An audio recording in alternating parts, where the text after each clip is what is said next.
Hi there, Chris from TotallyEV, and here we're doing a dedicated audio review of the Audi e-tron S. If you want a detailed review of the vehicle itself, do check it up on your pop banner, down in the description below, or indeed in the pinned comments.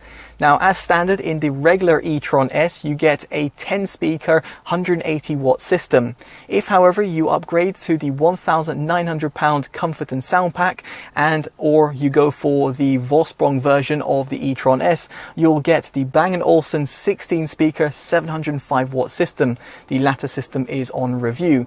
Now here, in terms of the audio configuration, you've got 2 speakers found within each of the 4 doors, 3 speakers within the dashboard, 1 speaker within each of the A pillars, 1 speaker within each of the D pillars, and the 16th is the subwoofer which resides in the boot. Now for you to tinker around with the audio drivers, you can navigate on the 10.1-inch display, and here it's quite a shame that B&O and Audi have lobbed the mid and high frequencies into the treble EQ.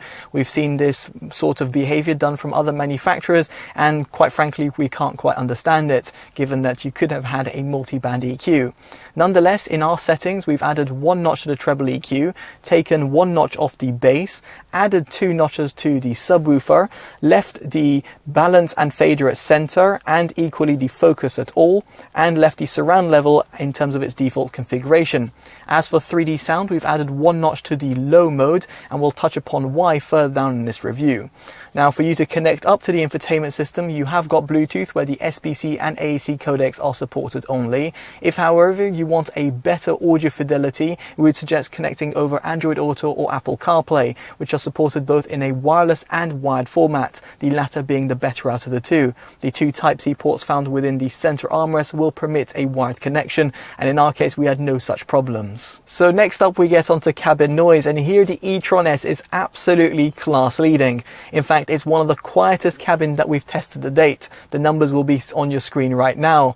Indeed, if you're traversing rougher terrain, the adaptive air suspension soaks up those anomalies. If you're driving at speed, the aerodynamics takes away from wind deflecting off the A pillars, and then the insulation that's found within the door frames, and of course the acoustic glazing that's found on the windscreen takes up a little bit of that extra noise and dampens it. As a result, it gives us one of the most serene in-cabin experiences. Now we should note, however, that in comparison to the regular Audi e-tron, the e-tron S does not have the ability to add acoustic glazing, but suffice to say, from the numbers we've shared and our own experiences, you can see it could be somewhat redundant, and that's why potentially Audi doesn't even offer it as an option or indeed a standard in the e-tron S or the e-tron S Vossprung. So with all of that said and done, let's get on to an audio demo. We'll be placing the camera and microphone in 4 separate locations. Do check out the annotations down on your screen as well, and we'll be playing back a track. It's from Priya J called Like Me.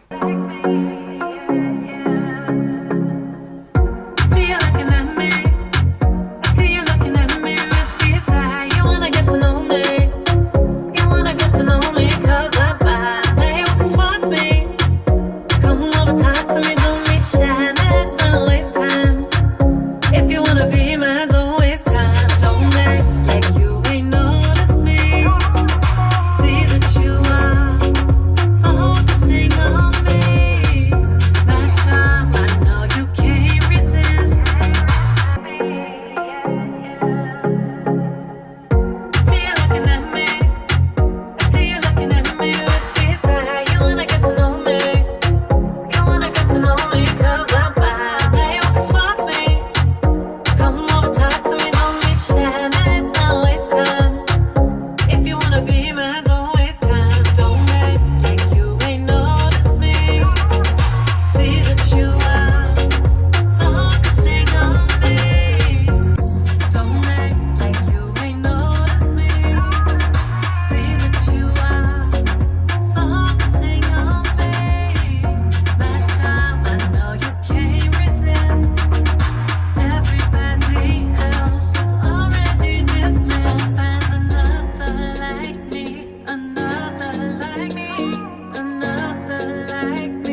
Now, I appreciate an audio demo over YouTube is never ideal because it's not going to give you a lifelike experience, but nonetheless, let's get on to my subjective opinion. First off, in terms of the sub-bass tones, they extend very well, and that's thanks to the inclusion of the subwoofer found in the boot. However, due to the size of the cabin, I actually felt compelled to add a few notches to the subwoofer EQ in order to get a little bit more of that extended rumble, which is certainly present in EDM, D&B or R&B music.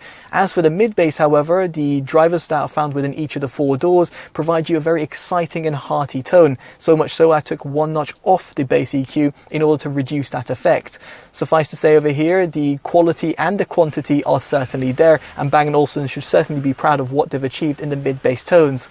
However, the same praise couldn't be said about the mids, and here it's because they're recessed and pushed back. Now, you might be tempted to add a few notches to the treble EQ in order to counter that, but by doing so you'll have a harsh and sibilant sound at the top end, and indeed here having independent mid and high range EQs would have certainly gone far and definitely been appreciated from audiophiles alike. Now, to round off, we should talk about its soundstage, and as you might have noticed through the infotainment system, we left the surround level at 0 and moved the 3D sound to low. Now, the reason behind the latter setting is because if you leave it as off, you'll get a unidirectional sound. Moving up to low gets you a bit more of that omnidirectional sound, which you might expect in a larger sized cabin and one that has 15 drivers that's comprised. Of course, the 16th is the subwoofer, remember. Now, the reason we didn't go to medium or high is because it gives you an artificial reproduction and one that can be likened to that fishbowl effect, which is certainly not appreciated for those people who prefer what the artist intends.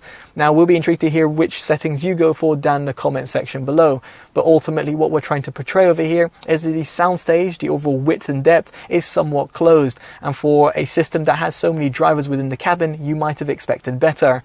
On the flip side, instrument separation is done well both at the front and rear of the cabin thanks to the dedicated drivers that are found within the doors and also A pillars, the dashboard and the D pillars, and therefore means that you're quite engaged when you're listening to, let's say, classical music or live recordings. So with all of that in mind, it brings us on to our verdict, and frankly the Bang & Olufsen Upgrade will provide you a better audio experience over the stock 10 speaker 180 watt system.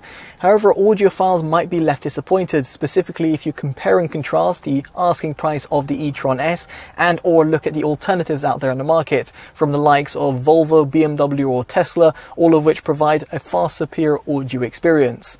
Now, we'd be intrigued to hear your thoughts down in the comment section below, and if you've liked this independent detail review, definitely do drop a like, subscribe and hit that bell notification, all of which would be greatly appreciated. As such, I've been Chris from TotallyEV, and I'll hopefully see you in the next one. Take care and goodbye.